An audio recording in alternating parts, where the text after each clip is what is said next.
মুসলমান এত নির্যাতিত কেন? দুনিয়ার কোন দিক দিয়ে তো মুসলমান পিছে না, সংখ্যার দিক দিয়ে না, অর্থের দিক দিয়ে না, সম্পদের দিক দিয়ে না, খাওয়া দাওয়ার দিক দিয়ে না, পড়ালেখার দিক দিয়ে না, কোন দিক দিয়ে তো মুসলমান পিছে না, কোন দিক দিয়ে। আমি তো বলবো কোন দিক দিয়ে তো মুসলমান পিছিয়ে না, তাহলে নির্যাতিত কেন? এটাই বুঝাইতে চাইতেছি আমি আজকে, যে মুসলমানকে আল্লাহ ইচ্ছা স্বাধীনতা দিয়েছিলেন, মানুষকে বিশেষ করে উম্মতে মুহাম্মদীকে ইচ্ছা স্বাধীনতা দিয়েছেন পরীক্ষামূলক, যে করে কি ইচ্ছা স্বাধীনতা পায়া এইখানে ইচ্ছাটাকে ব্যয় করে না এই ইচ্ছাটাকে চিরদিনের জন্য সুরক্ষিত করে। এই ইচ্ছা স্বাধীনতা পায়া যে আল্লাহ আমি তাকে অস্তিত্ব দিলাম এক ফোঁটা পানির থেকে, এক ফোঁটা পানির থেকে অস্তিত্ব। যদিও যুবক যৌবন পায়া হারায় গেছে, না নিজের দাম জানে না নিজের কাম জানে। যুবক তুমি তোমার দাম জানো না, যৌবনের দাম তুমি জানো না। তুমি যদি জানতা, তাহলে যৌবনের দাম যদি তুমি জানতা, তাহলে তোমার এই দুরবস্থা হইতো না। কোন যুবক যৌবনের দাম জানে না, যুবতীও জানে না, নারীও জানে না, পুরুষও জানে না। নারী নারীত্বের দাম জানে না, পুরুষ পুরুষত্বের দাম জানে না। আমরা আমাদের এই ছোট জীবনটার দাম জানি না, আমরা ইসলামেরও দাম জানি না, উম্মতেরও দাম জানি না, উম্মত হওয়ার দামও জানি না। শুধু মুখে মুখে কিছু স্লোগান দেই, এটাই শেষ। মুখে মুখে স্লোগান দেই, রাগ হয়ে যায় না। যারা নামাজ পড়ি ওরা ডেলি 32 বার একটা কথা আল্লাহকে বলি, 32 বার ডেলি। হয়তো ডাইরেক্ট বলি, নাইলে ইমামের মাধ্যমে বলি। কয়বার? 32 বার ডেলি। ডেলি 32 রাকাত নামাজ পড়তে হয়। গায়রিল মাগদুবি আলাইহিম ওয়ালাদ-দাল্লিন। আল্লাহ আমাকে ইহুদি নাসারার আদর্শ থেকে বাঁচান, এটা ডেলি 32 বার চাই আমরা। হয়তো ইমামের মাধ্যমে, নাইলে আমি একা পড়লে ডাইরেক্ট। এটার তর্জমা এটাই, আমাকে ইহুদি নাসারার তরিকার থেকে, আদর্শ থেকে বাঁচান। আজকে মুসলমানের 90% মুসলমান, 99% মুসলমান ইহুদি নাসারার আদর্শে আশেক। যদিও মুখে বলে আমি নবীর আশেক, রাগ হয় না, মুখে বলে আমি নবীর আশেক, কিন্তু কর্মে 24 ঘন্টা সে ইহুদি নাসারার আশেক। ওই প্রবাদ বাক্য সত্য, বগল মে ইট মুহ মে শেখ ফরিদ। আমি বলতেছি দিলের জ্বালার থেকে, আপনার সাথে আমার কোনো বিরোধ নাই। দুনিয়া জানে আমি বিরোধমূলক কথা বলি না, বা আমার কাছে কারো বিরোধ আমার দিলে নাই, রব্বে কাবার কসম নাই। আপনার সাথে আমার কোনো বিরোধ নাই। আমার তো নবীর এশক আছে, এখানে এশক। আমি জীবনটাই এই জন্য দিছি, এই জন্য কারোর সাথে আমার কোনো বিরোধ নাই।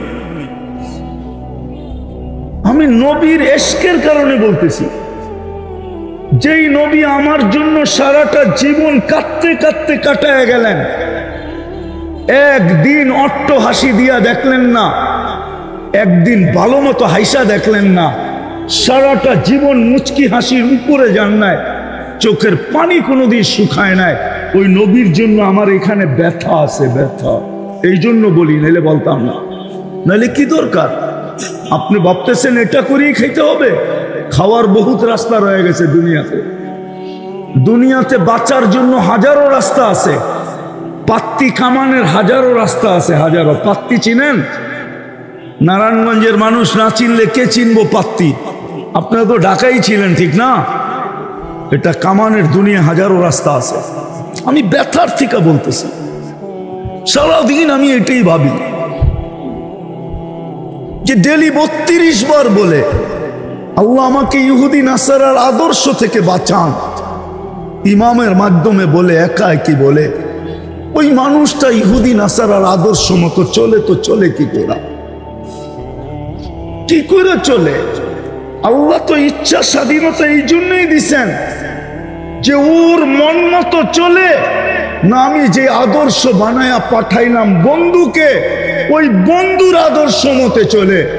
যতদিন উম্মত বন্ধুর আদর্শ মতো চলতেছিল, রব্বে কাবার কসম, গায়ে কাপড় ছিল না, পায়ে জুতা ছিল না, পেটে বাতের জায়গায় পাথর ছিল, মাথা গুচা ঠাই ছিল না, চলার মতো কোনো সওয়ারি ছিল না, যুদ্ধ করার মতো কোনো হাতিয়ার ছিল না, কিন্তু হাত উঠাইতে দেরি, ফেরেশতা নামতে দেরি হয় না। কোনদিন নির্যাতিত ছিল না, অথচ পেটে ভাত ছিল না। উঠান ইতিহাস, পেটে ভাত ছিল না, ভাত, শরীরে কাপড় ছিল না। যেদিন বাইতুল মুকাদ্দাসের চাবি নিতে যান, চাবি, উমর রাদিয়াল্লাহু তাআলা আনহু, ওদিনও 100 তালির কাপড় গায়ে ছিল, 100 তালি। কোথাও তালি ছিল চামড়া দিয়া, কোথাও ছিল কাপড় দিয়া। লম্বা কাহিনী। উনি যাইতেছেন বাইতুল মুকাদ্দাসের চাবি নিতে, ওনার হাতেই চাবি দেওয়া হয়েছে। যখন সীমান্তে ঢোকেন তখন জুতা পায়ে ছিল না, জুতা বগল তলে ছিল, বগল তলে। উঠান, ইতিহাস থেকে বলতেছি আমি। এক হাতে কাপড় উঁচা করা ছিল, আরেক হাতে উটের রশি নিজে টানতে ছিলেন, আর খাদেম আর গোলাম উটের উপরে বসা ছিল। 4 মহাদেশের রাজা, উনি চাবি আনতে যাইতেছেন। দৃশ্য হলো এটা। আর এখন তো আমাদের রাজাদের আমি চিনি, দুনিয়ার এক ফ্যামিলি, যার কাপড় প্লেনে, এইখান থেকে প্লেনে তার দেশ থেকে লন্ডন যায়, আর একক একটা ড্রাই ক্লিনার আছে যেইখানে ব্রিটেনের রানীর কাপড়ও ধোয়া যায় না, নিষেধ। শুধু এই ফ্যামিলির কাপড় ধোবে, আর কোনো ফ্যামিলির কাপড় দিতে পারবে না। প্লেনে করে যাবে, ওয়াশ হয়ে আবার তার দেশে ফিরে আসবে। আমি এমন ফ্যামিলি চিনি, নেটে সার্চ দিলে আপনিও পাবেন। সার্চ দেন, এখন বাহির হয়ে চলে আসবে, ওই ফ্যামিলির নাম সহ চলে আসবে। কিন্তু আজকে কেন এই দুর্দশা? ইচ্ছা স্বাধীনতা দিছিল আল্লাহ, পরীক্ষামূলক, যে দেখি যাদেরকে কুদরতি হাত দিয়া বানাইলাম, কুদরতি হাতের ছোঁয়া দিয়া, যাদেরকে কুদরতি হাত দিয়া মাথার উপরে একটা না দুইটা মুকুট বসাইলাম। আমাদের মাথায় 2টা মুকুট আপনি দেখেন না, কিন্তু 2টা লাগানো আছে। একটা মানুষ হিসাবে শ্রেষ্ঠত্বের মুকুট, আর একটা হলো কুনতুম খায়রা উম্মাহ। তরজমা ইমাম সাহেব করে দেখ, তোমরা সর্বশ্রেষ্ঠ উম্মত। ওই সর্বশ্রেষ্ঠ উম্মতের মুকুটটাও মাথায় লাগানো আছে। যে উম্মতকে আল্লাহ কুদরতি হাত দিয়ে নির্বাচিত করছেন, রব্বে কাবার কসম, সমগ্র মানব জাতির ভিতর থেকে। আমি নারায়ণগঞ্জের মানুষের গুলা জানি না, আমি আমারটা জানি। আমাকে মনে হয় নির্বাচিত করতে যায়া না জানি কত শত কোটি মানুষের ভিতর থেকে আমি যখন কুদরতি হাতে আসছি, তো আল্লাহ বসে তোকে উম্মতে মুহাম্মদী বানাইলাম। থাক, হুয়াজতাবাকুম, কুরআন বলে জাহিদু ফিল্লাহি হাক্কা জিহাদি হুয়াজতাবাকুম ওমা জাআলা আলাইকুম ফিদ্দীনি মিন হারাজ মিল্লাতা আবিকুম ইব্রাহিম হুয়া সাম্মাকুমুল মুসলিমিন। ইচ্ছা স্বাধীনতা পরীক্ষামূলক দিয়েছেন এই উম্মতকে,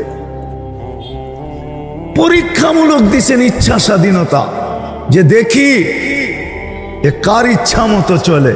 আমার বন্ধুর ইচ্ছা মতো, আমার ইচ্ছা মতো, না নিজের ইচ্ছা মতো, না ডেলি 32 বার বলে আল্লাহ আমাকে ইহুদি নাসারার আদর্শগত থেকে বাঁচান। ওদের আদর্শ মতো চলে, কার আদর্শ মতো চলে এটা দেখার বিষয়। চলে যেতে হবে এখান থেকে। থাকার সুযোগ কারো ছিল না, আমাদেরও নাই, আমরাও থাকবো না, চলে যাব। রব্বে কাবার কসম, কোন উম্মতকে কোন পাল্লা দিয়া মাপবে আমি এটা জানি না, কিন্তু আমাদের নারী পুরুষ যুবক বৃদ্ধ এই উম্মতকে আল্লাহ মুহাম্মদুর রাসূলুল্লাহর ফিতা দিয়া মাপবে। সুবহানাল্লাহ। মুহাম্মদুর রাসূলুল্লাহর মিটার দিয়া মাপবে, মিটার দিয়া। মুহাম্মদুর রাসূলুল্লাহ সাল্লাল্লাহু আলাইহি ওয়াসাল্লামের থার্মোমিটার দিয়া মাপবে, থার্মোমিটার দিয়া। যদি মুহাম্মদুর রাসূলুল্লাহর মিটারে পুরা হয়, পুরা যদি হয়, তাহলে আজকেও ইজ্জতের মালা মাথায় আছে, কালকেও থাকবে। কেমন থাকবে এটাই শোনাই, কেমন থাকবে? তো আল্লাহ কিয়ামতের দিন নিজের ডান দিকে, নিজের পাশে, নিজের পক্ষে সাক্ষী হিসাবে স্টেজে দাঁড় করাবে, কিয়ামতের মাঠে দাঁড় করাবে। মনে হয় বুঝেন নাই? আল্লাহর পাশে, আল্লাহর পক্ষে সাক্ষী হিসাবে স্টেজে দাঁড় করাবে। কুরআন বলে শুহাদা আলান নাস ওয়া ইয়াকুনুর রাসূলু শাহীদান আলাইকুম। আল্লাহ মুহাম্মদুর রাসূলুল্লাহ সাল্লাল্লাহু আলাইহি ওয়াসাল্লাম আমার বন্ধু থার্মোমিটারে চেক করবে আর আমাকে দিবে, আর আমি তোমাদেরকে শুহাদা আলান নাস সমগ্র উম্মতের উপরে আমার পাশে স্টেজে সাক্ষী হিসাবে দাঁড় করাবো। যে আমার বিরুদ্ধে আঙ্গুল দিবে আমি জবাব দিব না, তোমরা আমার পক্ষ হয়ে জবাব দিবে। কিন্তু কান পাইতা শুনে নাও, বন্ধু তোমাদেরকে চেক করবে। ওয়ার রাসূলু শাহীদান আলাইকুম, ওয়ার রাসূলু শাহীদান, কোরআন তো না ভুল পড়তেছি? আর রাসূলু শাহীদান আলাইকুম, তোমাদের উপরে। বন্ধু নিবে আর চেক করবে আর রাখবে, নিবে আর চেক করবে রাখবে, বন্ধু নিবে আর চেক করবে রাখবে। আজকে নির্যাতিত শুধু এই জন্য যে ইচ্ছা স্বাধীনতাকে, ইচ্ছা। যুবক তোমাদের পায়ে হাত দেয়, আসো, আল্লাহ তোমাকে বড় দামি জিনিস দিছেন, দামি জিনিস দিছেন। এক যুবকের যৌবন এক পাল্লায়, সমগ্র জগতের সম্পদ যদি এক পাল্লায় রাখা হয়, আমার বিশ্বাস যৌবন দামি। আপনাদের বিশ্বাস কি? সম্পদ দামি? হ্যাঁ, কি দামি? যৌবন যদি দামি হয়, তাহলে তোমাকে কোন দামি যৌবন দিছে তুমি ভাবো। নারীত্ব দামি, পুরুষের পুরুষত্ব দামি, আমাদের এই জীবনটা দামি। এটা খেলার জন্য দেন না আল্লাহ। কবি কি শুধু শুধু বলছে ये इबरत की जा है तमाशा नहीं है, শুধু শুধু জীবনটা দেন নাই। আপনি ভাবছেন খানা কামানা সুবা পাখানা, এটার জন্য জীবন? কামাবেন, খাবেন আর সকালে খালি করবেন, এটার জন্য জীবন? এটার জন্য আপনাকে প্রতিদিন 80,000 বার কার্বন ডাই অক্সাইড আপনার ভিতর থেকে আল্লাহ ক্লিন করে, এটার জন্য? না অস্তিত্ব দিয়ে আল্লাহ ঠেকা গেছেন? কি কি বিপদে পড়ে গেছেন? ডেলি 80,000 বার ক্লিন করেন, 80,000 বার। বিশ্বাস হয় না মনে হয়? না, বুঝাইতে পারি না। দূষিত অক্সিজেনটাকে ডেলি 80,000 বার ক্লিন করেন।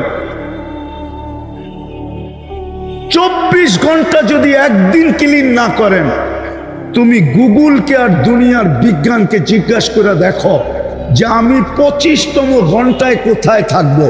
যদি আল্লাহ আমার ভিতর থেকে 24 ঘন্টা কার্বন ডাই অক্সাইডকে যদি ক্লিন না করলেন, কিউর না করলেন, বাহির না করলেন, 24 ঘন্টা আমার ভিতরে এটাকে স্টক রাখলেন, জমা করে রাখলেন, তুমি WHO কে জিজ্ঞাসা করো, বিশ্ব স্বাস্থ্য সংস্থাকে, তুমি বিজ্ঞানকে জিজ্ঞাসা করো যে 25তম ঘন্টায় আমি কোথায় থাকব।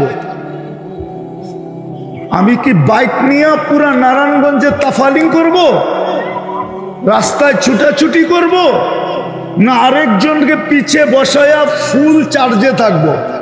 মনে হয় বোঝো নাই কিছু। কি বুঝছ? হুন্ডার পিছে কেউ বসা থাকলে তো যুবকরা ফুল চার্জে থাকে, ঠিক না? ঠিক কোন? ফুল চার্জ না? তো তুমি কোথায় থাকবে জিজ্ঞাসা করো, নাইলে এখানে ডাক্তারদেরকে জিজ্ঞেস করো। ক্লিনিক তো এখানেও আছে যে 24 ঘন্টা যদি আল্লাহ আমার ভিতর থেকে দূষিত অক্সিজেনটাকে, কার্বন ডাই অক্সাইডকে যদি আল্লাহ কিউর না করেন, ক্লিন না করেন, বাহির না করেন, এটা যদি জমাই থাকে, তাহলে আমি কোথায় থাকবো? যে আল্লাহ 24 ঘন্টা হাসপাতালে কোনো মেশিন নাই এটাকে কিউর করার। বিজ্ঞান এখন পর্যন্ত কোনো মেশিন পায় নাই যে দূষিত অক্সিজেনকে ভিতর থেকে টাইনা বাহির করবে। এরকম কোনো মেশিন এখনো বিজ্ঞানের জগতে আসে না, এই মেশিন। এটা তো কুদরত দিয়া বাহির করেন, কুদরতি টেকনিক দিয়া, কুদরতি প্রযুক্তি দিয়া, কুদরতি টেকনোলজি দিয়া, যে আল্লাহ প্রতিদিন 80,000 বার কিউর করেন।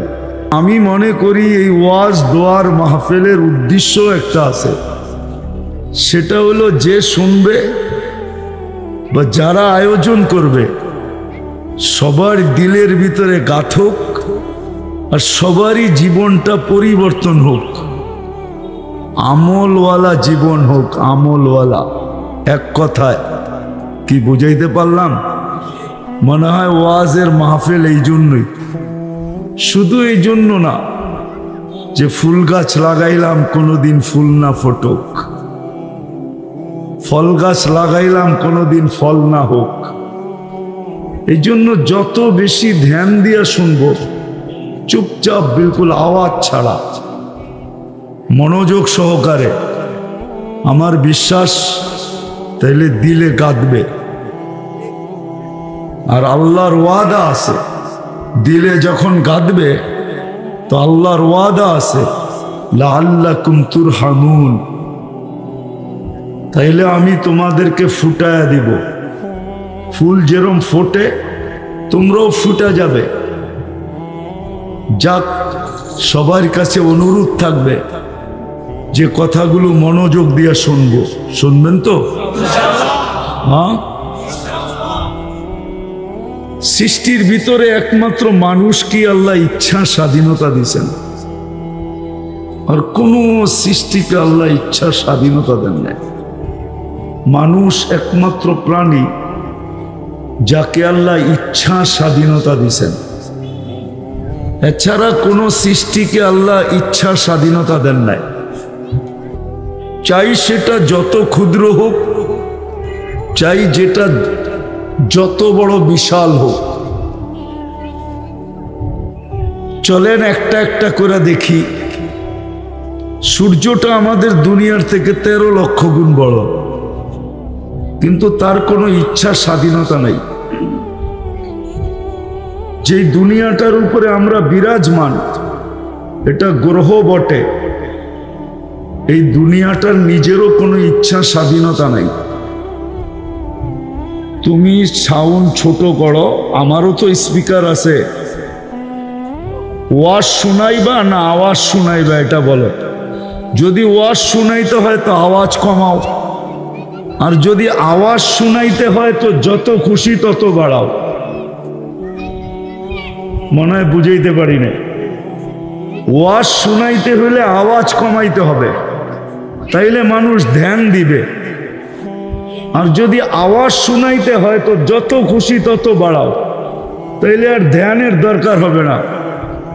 দেখো না, কিছু কিছু অনুষ্ঠান হয় ওইখানে শুধু ড্যাগের আওয়াজই শোনা যায়, আর কিচ্ছু শোনা যায় না। নাম বললাম না, হয় না? ওইখানে শুধু ড্যাগের আওয়াজই শোনা যায়, আর কিচ্ছু, আর কিছু হয়তো দেখা যায় লাফাল দিতেছে, ঠিক না? কিন্তু আসলে যে কি বলতে চাইতেছে এটা বোঝা যায় না, ঠিক না? আসলে ওইখানে কি বলতে চাইতেছে এটা কেউ শুনতে আসে না। সবাই শুনতে আসে আওয়াজ আর কি, বাকিটা তোমরা আমার চেয়ে ভালো জানো। মানুষ ওইটাই দেখতে আসে।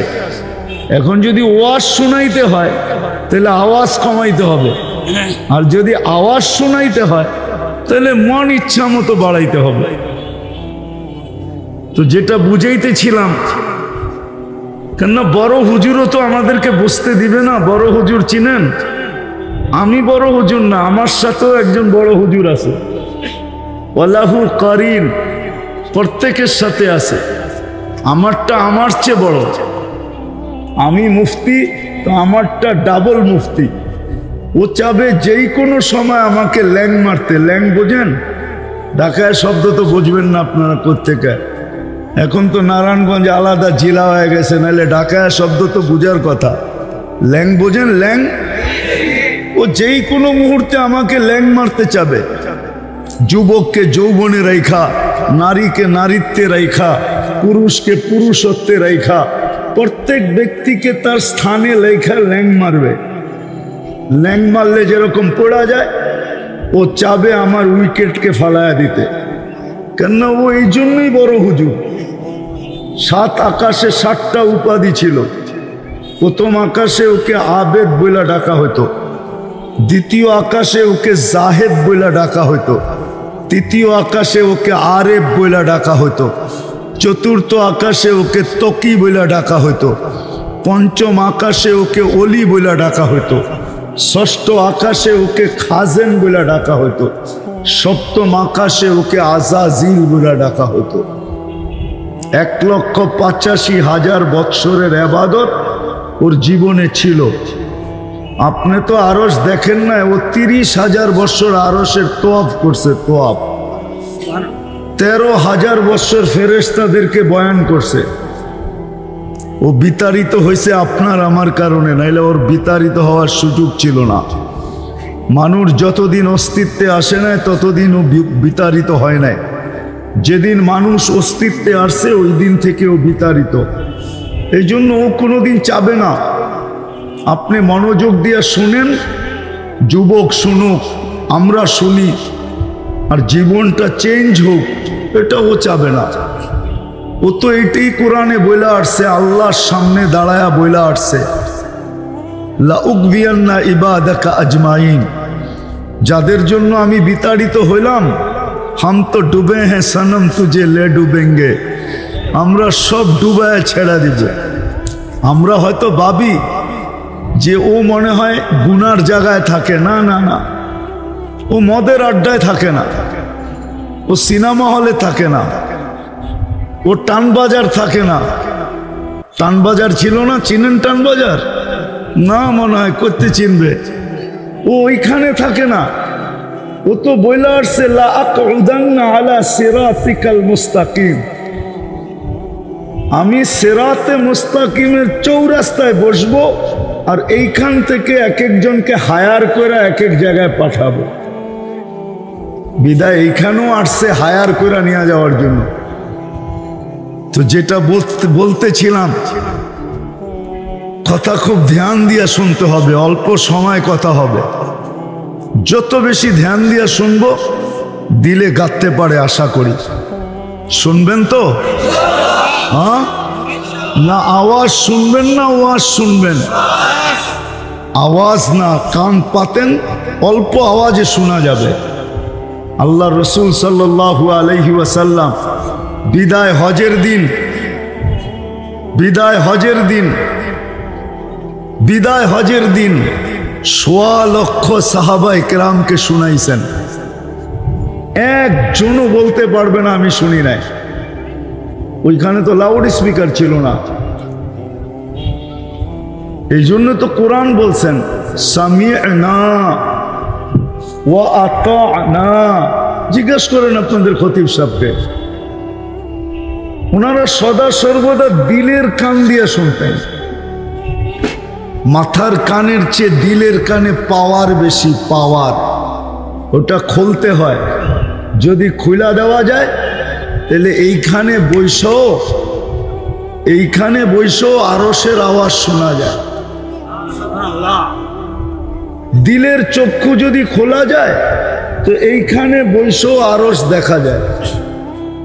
বিশ্বাস হয় না? কিন্তু কপালের চোখ দিয়ে দেখা যাবে না। কপালের চোখে তো সীমা আছে, এর বাহিরে আপনি দেখবেন না। কিন্তু দিলের চোখের কোনো সীমা নাই। তুমি এটা বন্ধ করো, এটাকে চালু করো, এটা বন্ধ করে দাও, এটাকে চালু করে দাও, একটা রাখো একটা। কেন? এটা লিপ টাচ। আমি ডাইনে গেলে বামে গেলে এটা আওয়াজ টানবে না। ও তো মনে করছে হুজুর বোঝে না। আমি এটা চিনি, এটার নাম লিপ টাচ। এটা গায়কদের জন্য বানানো হয়েছে, আমাদের জন্য না। এটা আমি চিনি, আমাকে এত বুঝাইতে হবে না। তুমি তো নারায়ণগঞ্জেই ঘোরো, তো যেটা বুঝাইতেছিলাম, এই জন্য দিলের কান দিয়া যত দূর খুশি তত দূরের আওয়াজ শোনা যায়, আর দিলের চোখ দিয়া ইচ্ছা করলে এইখান থেকে বৈশা আরশ দেখা যায়, আরশ। নাইলে কোরআন কেন বলবে আইনামা তুয়াল্লু ফাসাম্মা ওয়াজহুল্লাহ, তুই যেদিকে তাকাবি ওদিকে আল্লাহ দেখবি, আল্লাহ। অথচ আল্লাহ কোরআনে বলে ইস্তাওয়া আলাল আরশ, আল্লাহ আরশের উপরে। কিন্তু দিলের চোখ যদি খোলা যায় তো এইখানে বৈশা আরশ দেখা যায়, এইখান থেকে বৈশা মক্কা দেখা যায়, মদিনা দেখা যায়, যদি দিলের চোখ খোলে। আর যদি না খোলে তাহলে দুই হাত সামনেও দেখবে না। এই জন্য কপালের চোখ দিয়া, চেহারার চোখ দিয়া বেশি দূর দেখা যায় না, আর মাথার কান দিয়া বেশি দূর পর্যন্ত শোনা যায় না। দিলের কান দিয়া অনেক দূর শোনা যায়। যাক, যেটা আমি বুঝাইতেছিলাম যে আল্লাহ ইচ্ছা স্বাধীনতা কাউকে দেন নাই, দেন দিয়া। কিন্তু আমি একটা বিষয় বুঝাইতে চাইতেছি, ইচ্ছা স্বাধীনতা কোনো সৃষ্টিকে দেন নাই। চাই সে ছোট হোক, চাই সে বড় হোক, অনলি মানুষকে আল্লাহ ইচ্ছা স্বাধীনতা দিছেন, আর কোন সৃষ্টিকে ইচ্ছা স্বাধীনতা দেন নাই। আমি বড় দুই চারটা দেখাই। একটা তো দেখাইলাম যে সূর্যকে আল্লাহ ইচ্ছা স্বাধীনতা দেন নাই, দুনিয়ার চেয়ে 13 লক্ষ গুণ বড়। এর চেয়ে বড় আকাশ আল্লাহ ইচ্ছা স্বাধীনতা দেন নাই। আপনি বলবেন এটা তো প্রাণী না, মানলাম প্রাণী দেখাইতেছি। আল্লাহ জিবরিল আলাইহিস সালামকে ইচ্ছা স্বাধীনতা দেন নাই, অথচ ওনার মাথা 7 আকাশের উপরে চলে যায়। যদি মাথা উঁচা করেন, পাও প্রসারিত করলে একেবারে নিম্ন স্তরে চলে যায়, তাহতা সারা বলে। 600 ডানা। এই আমাদের প্রথম আকাশের নিচে 2টা ডানা প্রসারিত করতে পারেন। লাউ কাশাফা জানাহাই লাগাত্তাল মাশরিক ওয়াল মাগরিব, 2 ডানা প্রসারিত করলে 2 সীমান্ত ঢাকা যায়। আল্লাহ ওনাকে ইচ্ছা স্বাধীনতা দেন নাই। ইসরাফিল 1 ফুতে সমগ্র জগৎটাকে তুলা বানাবে, কোরআনে আছে নাফখাতান ওয়াহিদা, 1 ফু, একটা ফু দিবে। কিন্তু আল্লাহ ওনাকেও ইচ্ছা স্বাধীনতা দেন নাই। কোন ফেরেশতাকে যারা আরশ বহন করে আছে তাদেরকেও আল্লাহ ইচ্ছা স্বাধীনতা দেন নাই। ওই ফেরেশতা মুসা আলাইহিস সালাম জিজ্ঞাসা করছিলেন, বিশাল বিশাল সৃষ্টি না মানলে কি করবেন? তো আল্লাহ প্রতি উত্তরে বলছিলেন, ইন্নী খলাকতু মালাইকাতান, এক ফেরেশতা বানানো আছে, লাউ আমারতুহু আইয়াকুলাস সামাওয়াতি ওয়াল আরদি ওয়া মা ফিহিন্না, সমগ্র সৃষ্টিকে যদি খাইতে বলি, লা আকালা বিলুকমা, তো 1 লোকমা বানায়া খায়া ফেলবে। ওকেও আল্লাহ ইচ্ছা স্বাধীনতা দেন নাই। আপনাকে আমাকে আল্লাহ ইচ্ছা স্বাধীনতা দিতেন। কোন সৃষ্টিকে আল্লাহ ইচ্ছা স্বাধীনতা দেন নাই। আপনাকে আমাকে ইচ্ছা স্বাধীনতা দিছেন, পরীক্ষামূলক দিছেন। ওদের পরীক্ষা নাই, আপনার আমার পরীক্ষা আছে। আমি একটু পিছের থেকে নিয়ে যাইতেছি। পরীক্ষামূলক দিছেন ইচ্ছা স্বাধীনতা, কেননা আপনার আমার পরীক্ষা আছে, ওদের পরীক্ষা নাই। ওরা পরীক্ষা ছাড়া, ওদের কোনো পরীক্ষার প্রয়োজন নাই। কেননা সত্য এটাই, কোনো সৃষ্টির জীবনের কোনো বিনিময় নাই। চাই গুণগান যতই গাক, আর অবশ্যই গায় 24 ঘন্টা, মা মিন শাইইন ইল্লা ইউসাব্বিহু বিহামদি রাব্বি, 24 ঘন্টা আল্লাহর গুণগান গায়, কিন্তু কোনো বিনিময় পাবে না। জিবরিল আলাইহিস সালাম ওহির বাহক ছিলেন। ১৬ লক্ষ নবীদের কাছে ওহি নিয়ে আসতেন আর নিয়ে যেতেন। 4টা কিতাব উনি বহন করে নিয়ে আসছেন। প্রতি রমজানে আমাদের নবীজিকে একবার কোরআন পুরা উনি শুনাইতেন, আর আমাদের নবীজির কাছ থেকে প্রতি রমজানে একবার শুনতেন। বলুক উলামায়ে কেরাম কোনো সওয়াব পাবে কিনা? কি পাবে? হুজুর কি কয়? পাবে সওয়াব? কোনো সওয়াব নাই। সওয়াব পাইলে বিনিময় লাগবে। উনি তো জান্নাতে যাবে না, ওনার কোনো বিনিময় নেই, ওটা ওনার ডিউটি। উনি এই ডিউটির জন্য নিয়োজিত। আল্লাহ ওনাকে এই জন্য পয়দা করছেন। উনি কি জান্নাতে যাবে নাকি? কোন জান্নাত বানায় রাখছে ওনার জন্য আল্লাহ? ছোট না বড়? ওনাদের বিনিময় নাই। হ্যাঁ, সওয়াবটা আমাদের আমল নামায় আসবে, এটা সত্য। ওটাও আমাদের কাছে চলে আসবে।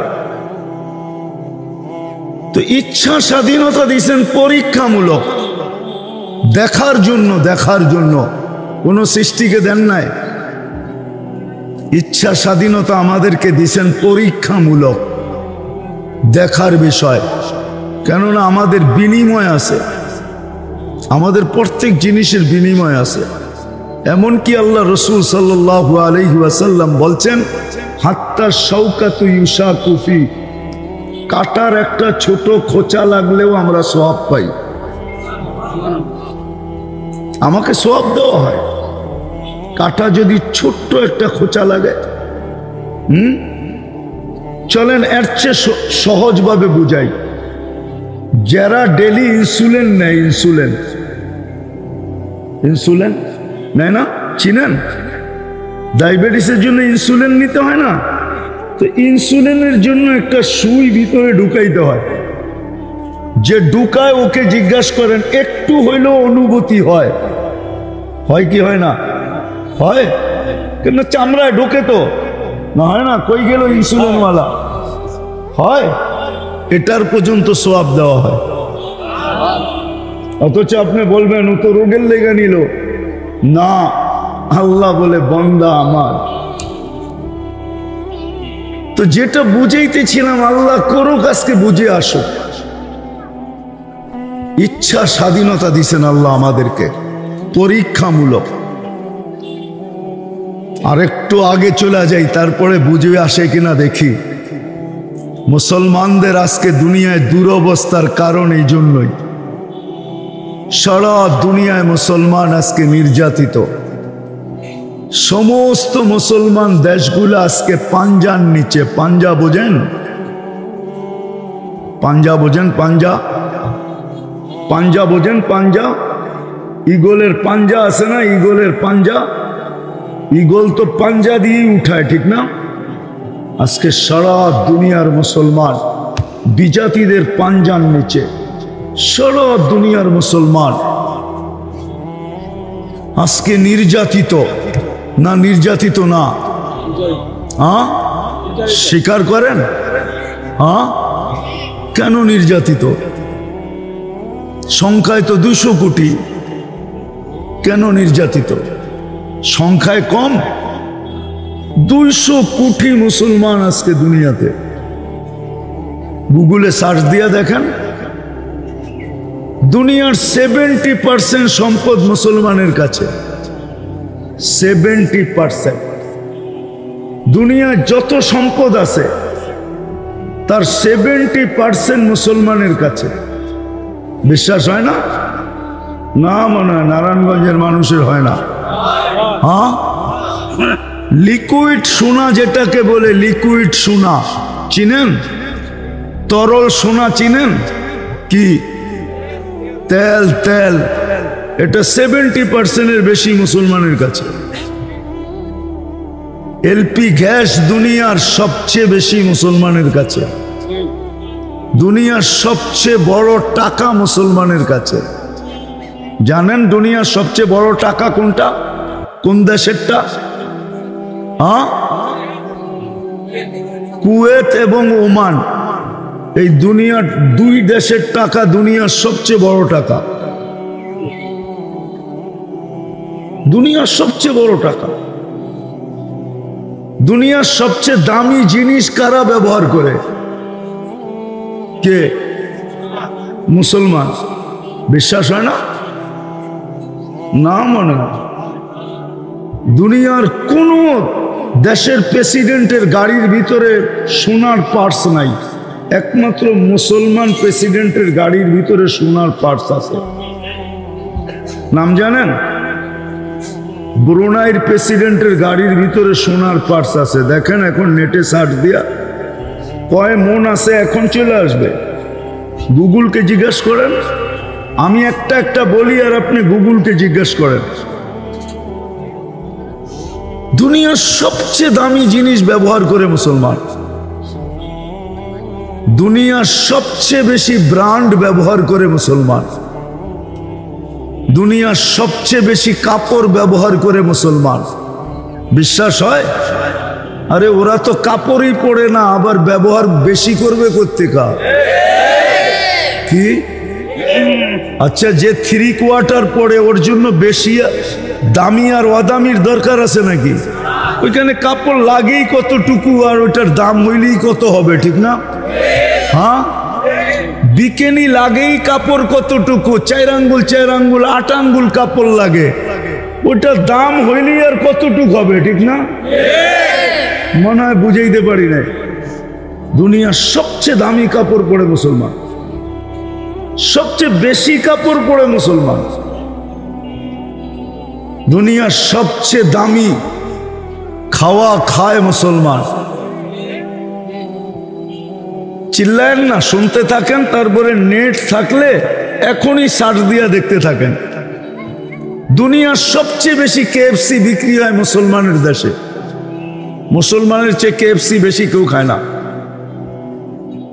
হ্যাঁ, আরো যত ব্র্যান্ডের খাওয়ান আছে মুসলমানের চেয়ে বেশি কেউ খায় না। আমি জানি, আমাকে বুঝাইতে হবে না, কেননা আমি প্যারিস ঘুরেও দেখছি, ইউরোপ ঘুরেও দেখছি, জাপান ঘুরেও দেখছি, অস্ট্রেলিয়াও ঘুরা দেখছি, আমেরিকাও ঘুরা দেখছি। বিদায় আমাকে বুঝাইতে হবে না দুনিয়ার সবচেয়ে দামি খাওয়া কারা খায়। দুনিয়ার সবচেয়ে বেশি আইটেম মুসলমান খায়। হ্যাঁ, বার্গার একটা খাওয়ান হইল নাকি? হ্যাঁ, কি পিজা একটা খাওয়ান হইল নাকি? পিজা আরেকটা নাম তো কইলামই না, এটার আরেকটা নামও আছে।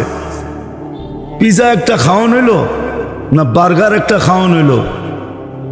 খাওয়ান তো মাঝে মাঝে আমাদের ঘরে ডেলি যত আইটেম হয়, আমার মনে হয় না দুনিয়ার কোনো মানুষ এত আইটেম খায়। বাঙালি তো মরছে খাইয়া, 5 আইটেম ছাড়া খাওয়ানো হয় না। দুনিয়ার কোন দেশের মানুষ তো 1 আইটেমের বেশি 2 আইটেম খায় না। তো সবচেয়ে বেশি মুসলমান খায়, দামি খায়, সবচেয়ে বেশি ব্র্যান্ড। রাগ হয়ে যাবে তো নারায়ণগঞ্জের যুবক, এরা যত স্টাইলে আর যত টাকা দিয়া চুল কাটে, দুনিয়ার কোন দেশ যেইখান থেকে ওরা স্টাইল বাড়ি করছে, ওই দেশেও এত টাকা দিয়ে এত স্টাইলে কেউ চুল কাটে না। শুধুই নারায়ণগঞ্জের এইখানে যারা বসে আছে না, এরা সব নেটে দেখে চুল কাটে। জিজ্ঞাসা করেন,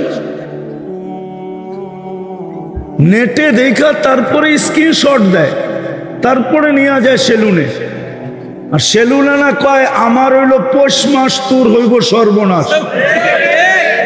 100 টাকার চুল কাটাকে 1000 টাকা চায়। ও বলে আচ্ছা, টাকার কোনো প্রশ্ন না। আমাকে বুঝাইতে হবে না আমেরিকাতে চুল কাটতে কয় টাকা লাগে, আমি জানি। তোমাকে যদিও দেখাইছে এটা আমেরিকান ডিজাইন, ওটা একজনে চুল কাটা ডিজাইন নেটে ছেড়া দিছে, এখন তুমি ওইটা দেখা কাটতেছো। ওই দেশের মানুষ এই ডিজাইনে চুল কাটে না, চুল কাটা পোষাবে না ওর। তোমার তো পোষাবে, তোমার পোষাবে, ওর পোষাবে না, কেননা ও তো কামাইবো তারপরে কাটবো, তোমার তো কামাইতে হবে না। হয়তো হোটেল বাবার না হলে মার, রাগ হয় না, পায়ে হাত রাখি। তুমি তো মার হোটেল বা বাবার হোটেল থেকে নিয়ে কাটায় ফেলবা। ওইখানে তো 18 বছর হওয়ার পরে বাপের হোটেলও থাকে না, মার হোটেলও থাকে না। ওইখানে তো স্বামী স্ত্রীর হোটেলে খায় না, স্ত্রী স্বামীর হোটেলে খায় না, যার যার বিল শেষে দিতে হয়। এত বেশি মাতাল হয়ে যাও না, নিয়ে যাইতেছি তোমাদেরকে। 14 তারিখ আইলে তো তোমরা অন্যরকম মাতাল হয়ে যাও, ঠিক না?